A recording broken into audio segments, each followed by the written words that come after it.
പാലക്കാട് അട്ടപ്പാടിയിൽ 60 സെന്റ് സ്ഥലത്ത് നടത്തിയിരുന്ന കഞ്ചാവ് തോട്ടം കണ്ടെത്തി.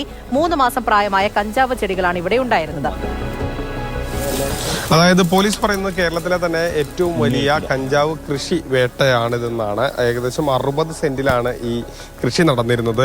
10,000-ഓളം ചെടികൾ ഉണ്ടായിരുന്നു. 3 മാസം പ്രായമായ കഞ്ചാവ് ചെടികളാണ്. ഇത് പുതൂരിലെ വനമേഖലയ്ക്കുള്ളിലാണ്. ഏകദേശം ഒരു 5 മണിക്കൂർ കാട്ടിലൂടെ നടന്നാൽ മാത്രമേ, പുതൂരിലുള്ള ഈ വനമേഖലയിലൂടെ 5 മണിക്കൂർ കാട്ടിൽ നടന്നാൽ മാത്രമേ ഈ പറയുന്ന സ്ഥലത്തെത്താൻ കഴിയൂ. അങ്ങനെയാണ് ഈ ആദ്യം കേരള തീവ്രവാദ വിരുദ്ധ സേന അങ്ങോട്ട് പ്രവേശിച്ചു. അതിനുശേഷം പുതൂർ പോലീസും പിന്നീട് ജില്ലാ ലഹരി വിരുദ്ധ സേനയും അവിടേക്ക് എത്തിയാണ് ഈ കഞ്ചാവ് തോട്ടം നശിപ്പിച്ചത്. ഏകദേശം 10,000-ലധികം ചെടികൾ അവിടെ ഉണ്ടായിരുന്നു. 3 മാസം പ്രായമായ ചെടികളാണ് അവിടെ ഉണ്ടായിരുന്നത്. 60 സെന്റ് സ്ഥലത്താണ് ഈ കൃഷി നടന്നിരുന്നത്. കേരളത്തിൽ തന്നെ കേരള പോലീസ് പിടികൂടുന്നതിൽ വെച്ച് ഏറ്റവും വലിയ കഞ്ചാവ് തോട്ടമാണെന്നാണ് കേരള പോലീസ് ഏതായാലും അവകാശപ്പെടുന്നത്.